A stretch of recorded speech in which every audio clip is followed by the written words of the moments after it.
The moment my engine coughed, it didn't sound like a dramatic explosion. It sounded like a mistake, a wet, ugly hiccup that traveled through the airframe and straight into my bones. 1 second, the jet was a living thing, vibration, thrust, heat, my whole world humming at a steady pitch. The next second, it was like someone reached up and pinched the voice out of it. I remember the silence first. Not total silence. There's always wind up there, always the hiss of air scraping metal, always the faint rattle of something loose behind the panel that maintenance swore wasn't a problem. But the engine had been the heartbeat. When it stumbled, the sky felt too big. I glanced down without thinking, the way you look at your shoes when you trip. Gauges jittered. A needle dipped, recovered, dipped again, like it couldn't decide whether to lie to me or tell the truth. The warning light didn't come on at first, which was almost worse. When the light finally blinked, it did it lazily, like it was embarrassed to be involved. And then the engine coughed again. Harder. Flame flashed in my peripheral vision. Not outside, inside. A quick orange flicker reflected off the canopy frame, the kind of flash you only see in nightmares or training films. The jet lurched as if it had been kicked. My right hand tightened around the stick so fast my knuckles hurt. "Falcon 3, say again," came over the radio. Calm voice, calm tone, like we were discussing weather. My throat was dry. "Falcon 3, I've got—" I stopped because in that half second I still wanted to believe it was nothing. A burp. A glitch. Something that would settle if I treated it gently. You learn early that aircraft don't care what you want. I tried easing the throttle. The engine answered with another cough, this one violent enough that the whole jet shuddered. The sound wasn't just noise, it was pressure slamming the wrong way, air trying to escape out the front instead of the back. The cockpit filled with a sharp, metallic smell, like pennies and burnt oil. My stomach dropped. Because there are only so many times you can pretend. I keyed the mic again. "Falcon 3 is hit. Possible compressor stall. Losing power."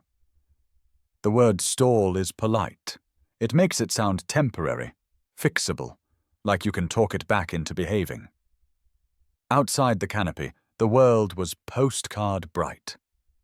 A blue sky that didn't match what was happening inside my cockpit. Sunlight laid itself over the hills below, turning the tops of the trees into a soft green sheen. If you didn't know better, you'd think it was peaceful down there. But I knew better. I was running low over a stretch of country that wasn't on any tourist map. A patchwork of jungle and river and ridgeline, the kind of terrain that looks the same in every direction once you're on the ground. The kind of terrain that swallows men. The mission had been sold to us as routine.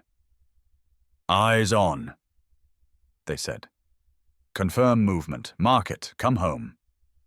They said it like home was a guarantee, like the sky didn't sometimes decide to take payment.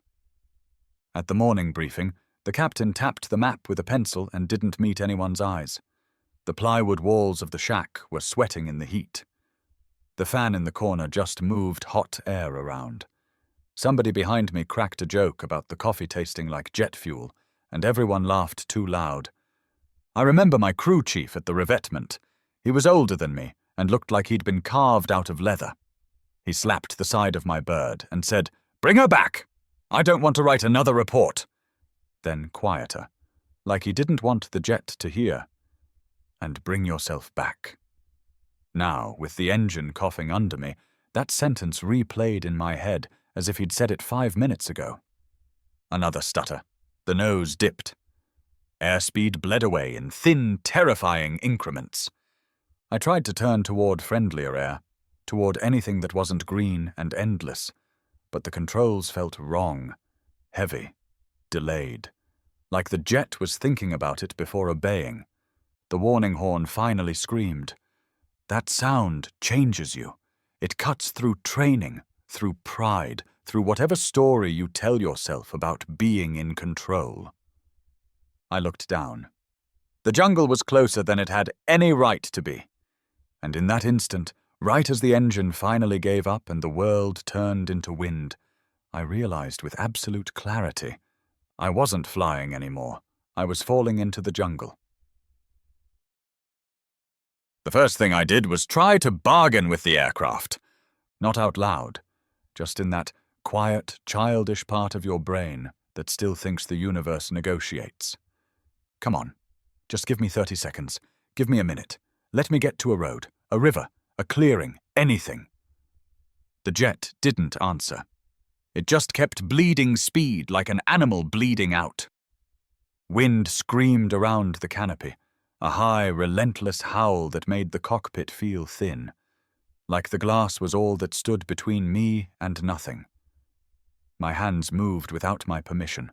Throttle, trim, stick, eyes flicking between outside and instruments so fast it felt like I was reading a book as it burned. Altitude dropping, airspeed wrong, engine gauges doing that dead, pointless dance. I keyed the mic again. Mayday, Mayday, Falcon 3. I've lost thrust.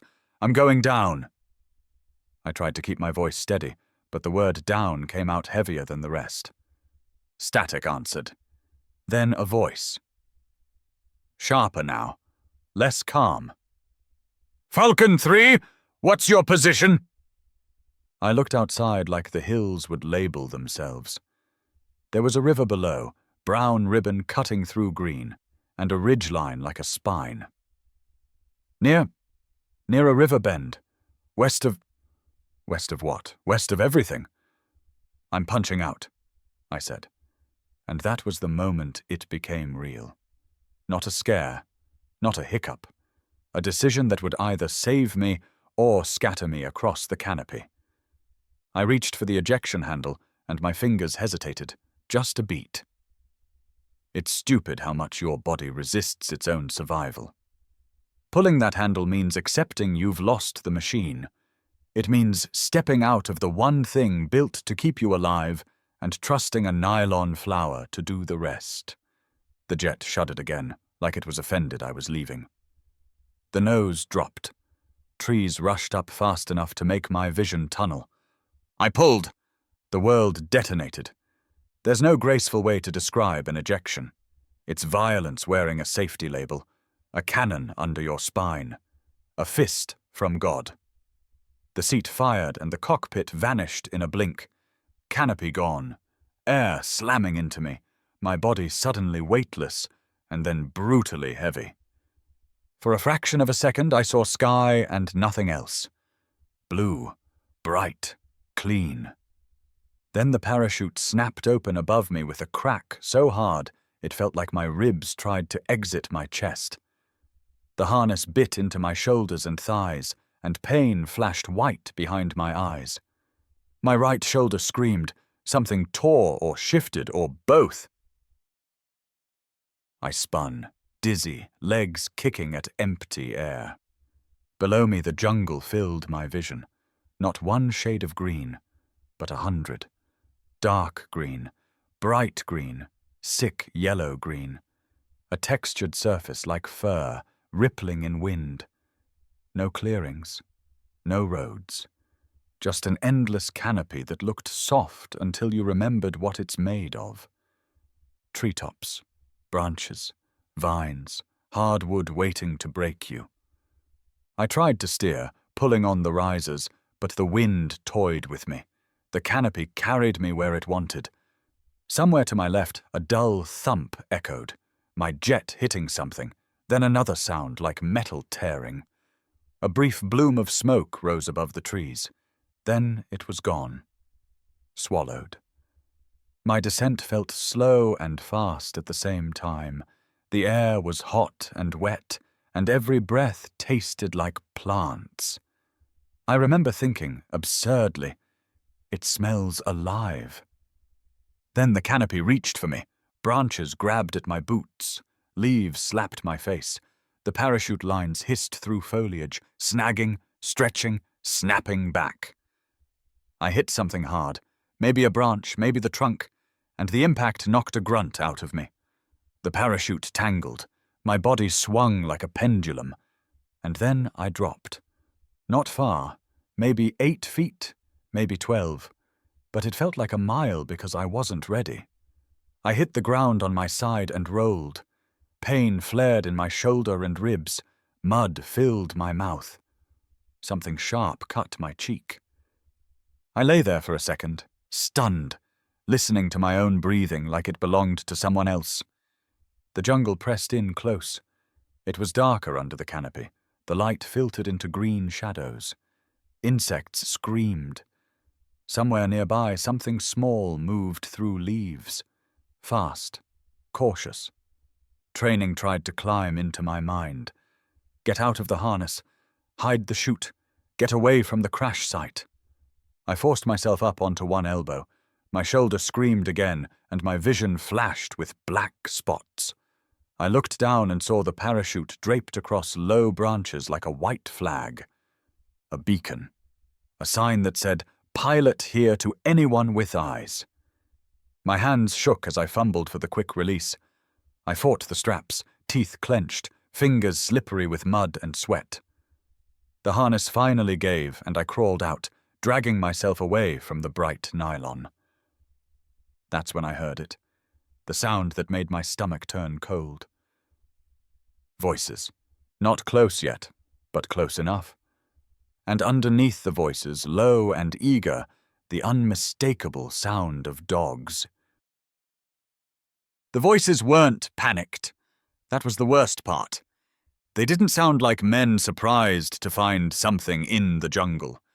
They sounded like men who had been walking toward a destination and were now confirming they'd arrived. I froze with my hands in the mud, half crouched, heart thudding so hard I could feel it in my throat. I tried to listen through the insect noise, through the wet drip of leaves, through my own ragged breathing. A dog barked once, sharp, close enough to make my skin tighten. I looked back at the parachute and felt a flash of anger so clean it almost steadied me. Not anger at them, anger at the sky, at the jet, at the stupid bright cloth hanging there like a welcome sign. I crawled, keeping low, pushing my body through ferns and dead leaves. Every movement made sound. Leaves crackled, mud sucked. A twig snapped, and my whole body flinched like it had been shot. Slow, quiet, small. I found a cluster of fallen bamboo and slid into it, belly down, face pressed into damp earth. The smell was thick, wet plant rot and something metallic, like old blood. The dog came closer. I could hear the sniffing now, the snorty wet breathing, the quick scuff of paws. The handler's voice snapped a command in a language I couldn't understand, but I understood the tone. Urging, control, impatience. The dog barked again. I held my breath until my chest burned. A shape moved between leaves, dark, low to the ground. I saw a flash of ribs, a tail, a wet nose. It circled, sniffing the ground where I'd been crawling. My mind did this strange split where part of me was watching like a scientist, and the other part was screaming. That dog finds you and you're done. Not dead necessarily. Done. The dog stopped. For a long moment it just stood there, listening. Like it could hear my heartbeat. Then it sneezed violently, shook its head, and trotted away. I didn't let myself exhale. I didn't let myself believe it. Dogs don't miss. They get pulled off. They get distracted. Or they take their time. The voices grew louder. Boots or bare feet. Hard to tell, moving through brush. A laugh. Another command. The sound of branches being pushed aside. They were at the parachute now. I heard someone shout, and in response there was a crackle. Fabric tearing. They were ripping it down. That meant they knew exactly what it was. That meant they knew exactly what to look for next. I tried to think like them. If I were hunting a downed pilot, I'd assume he ran. I'd assume he moved away from the parachute. I'd fan out, check the easiest paths, game trails, water, high ground. So I did the opposite. I moved deeper into the mess, crawling under deadfall, sliding into thorny bushes that tore at my flight suit. The pain kept me awake. My shoulder throbbed, and my ribs felt wrong with every breath, but pain was better than being found. The jungle here was thick enough that I could barely see my own hands. It smelled like wet bark and fungi. A vine brushed my face, and I almost panicked, thinking it was a hand. Behind me, the voices spread out. I heard one man call, then another answer from farther away. They were forming a net. A dog barked again, closer to my left now. I stopped moving.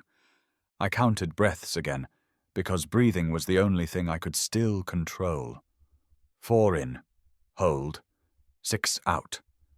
Somewhere in the distance, faint but real, I heard an aircraft. For half a second, my chest filled with something dangerous. Hope. The sound was high and thin, not a helicopter, something fast moving across sky. It passed, and the jungle swallowed it, leaving me alone with the wet and the hunting. I realized then that if I wanted to live, I couldn't wait for rescue to magically happen. I had to become difficult, invisible, a problem. I crawled to a shallow depression where the earth dipped and water collected. It wasn't a stream, just a muddy pocket, stagnant and brown, but it was lower ground, and lower ground held scent and sound. I slid into it, letting cold mud coat my arms and chest. The shock of it made me gasp, so I clamped my mouth shut and swallowed the sound. Mud covered my flight suit, covered my skin, covered my smell, I hoped. I lay there with only my eyes above the surface, watching through wet lashes as shadows moved between trees. A man appeared at the edge of the depression. Bare feet, rolled trousers. Rifle held casually, like it weighed nothing. He looked around slowly, scanning, not hurried. The dog trotted up beside him, nose down, sniffing the ground. It paused at the water's edge. It lifted its head and stared directly at I. The dog's eyes weren't angry. That's what I remember. Not rage, not foam, not some movie version of a beast trained to kill. Just a flat, dark stare. Curious, certain, as if it had finally solved a puzzle. Time narrowed down to a pinhole. I could hear my own blood. I could hear the drip of water off leaves. I could hear the handler's breathing through his teeth. The dog took one slow step closer. I did the only thing I could do, without thinking. I sank. I let my body slide deeper into the muddy water until it swallowed my mouth, my nose, everything except my eyes. Cold muck pressed into my ears.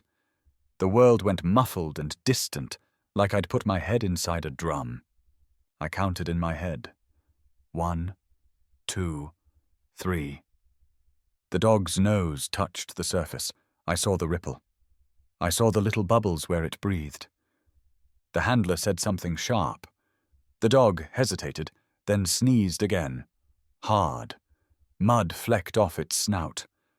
For one insane second, I thought it might actually lose the scent. The rain, the mud, the mess of the crash. Maybe it was enough. Then the dog barked. Not a warning bark. Not a "there's something here" bark. A confirmation. The rifle came up. I didn't wait for the shot. I lunged sideways out of the depression, splashing like an idiot, scrambling on hands and knees through wet leaves. My shoulder screamed and my vision flashed white, but adrenaline dragged me forward anyway. A shout behind me, another bark, feet pounding through brush. I managed maybe 20 yards before the jungle betrayed me. My boot caught a vine, and I went down hard. My chin hit something, rock or root, and stars burst behind my eyes. I tasted fresh blood.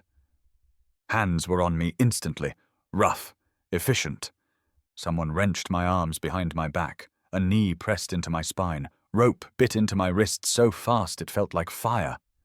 I tried to buck them off and got the barrel of a rifle shoved against my cheek.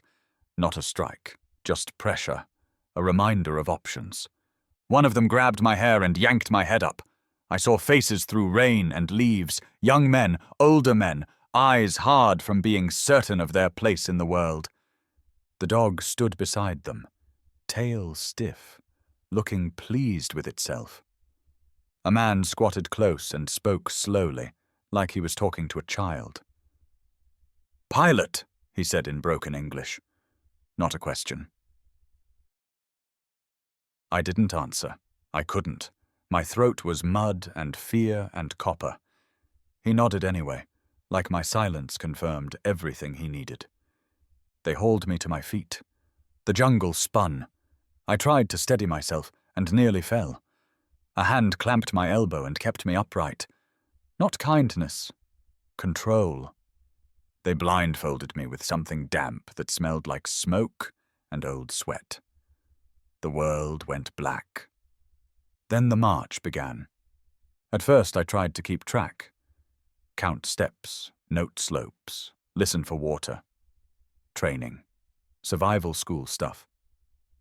But pain and exhaustion started erasing numbers.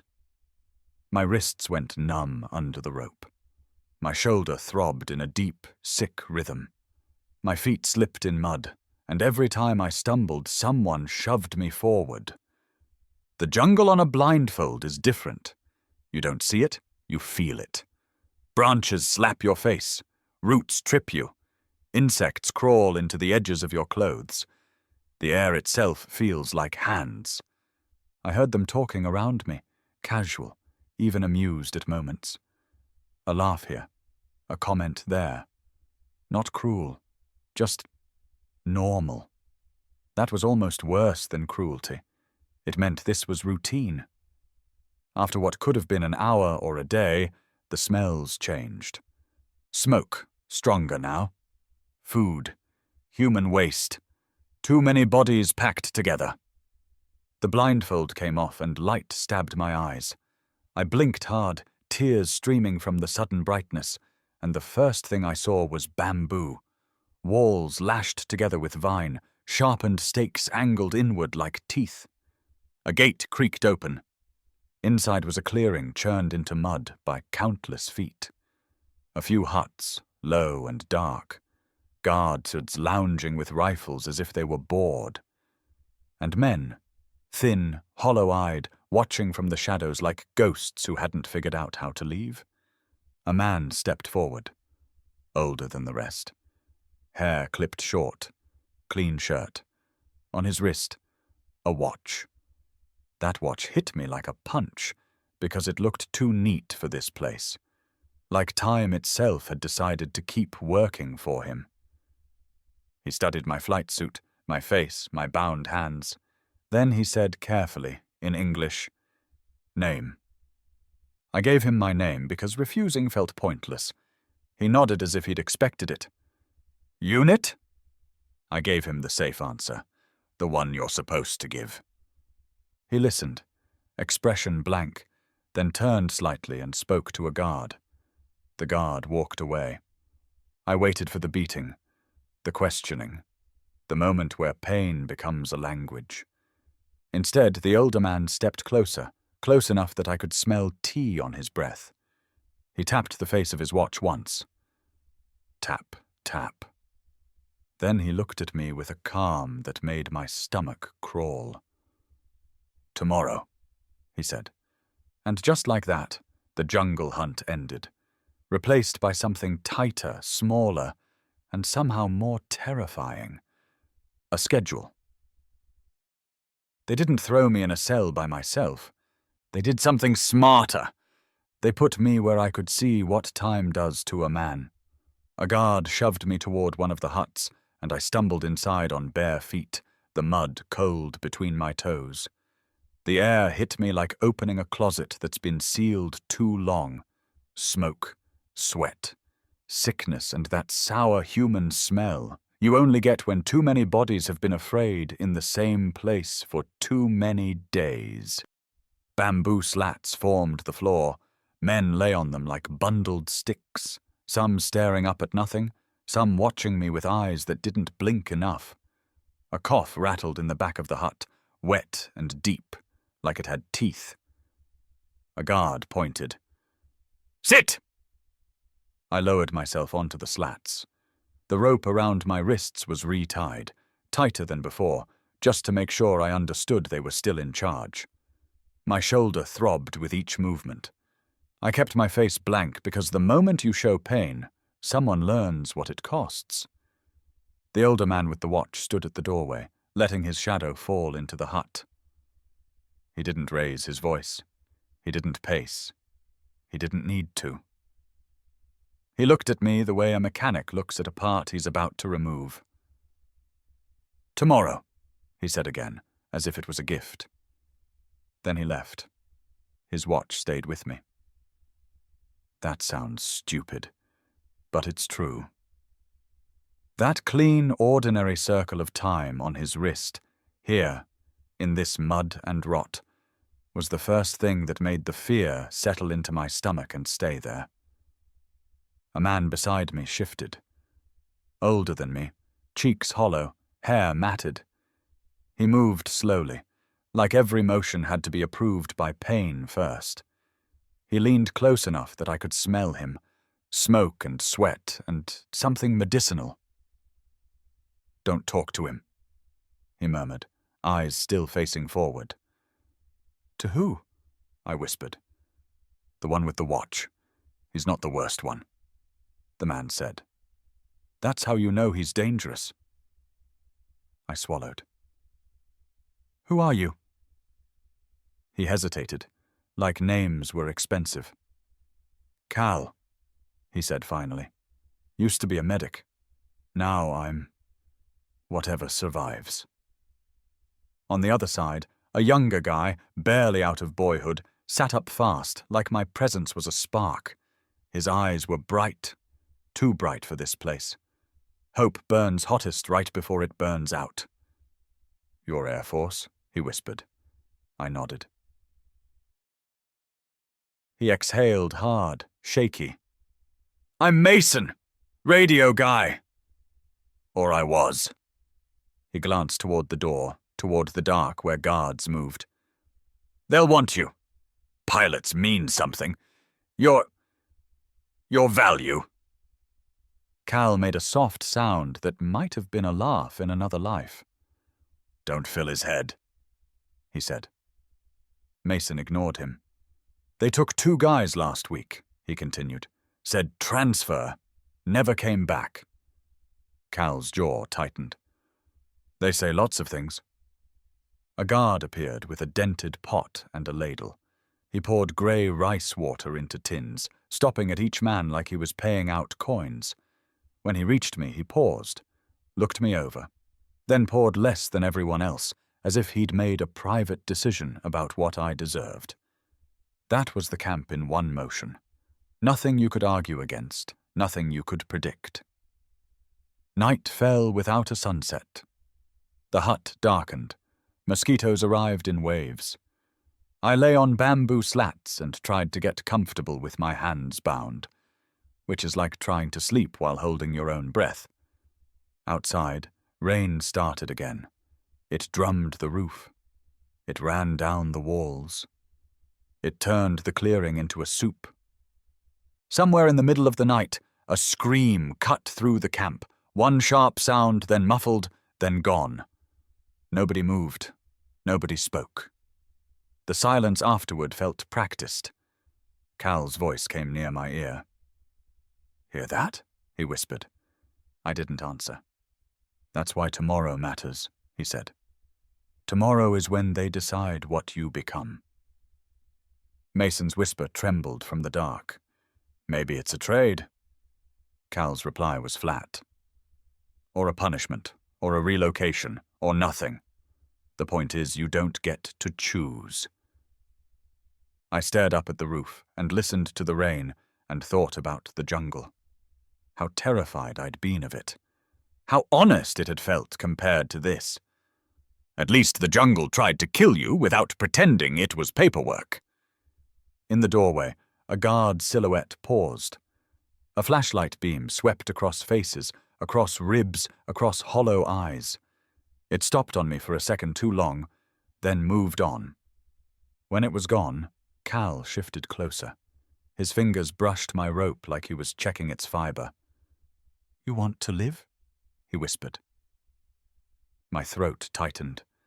Yes. He nodded once, like that was the only answer that mattered. "Then we don't wait for tomorrow," he said. "We make tonight count." In the dark, I felt something cold press into my palm, a thin strip of metal, bent and sharp. And for the first time since my engine coughed, the fear in my stomach turned into something else. A plan.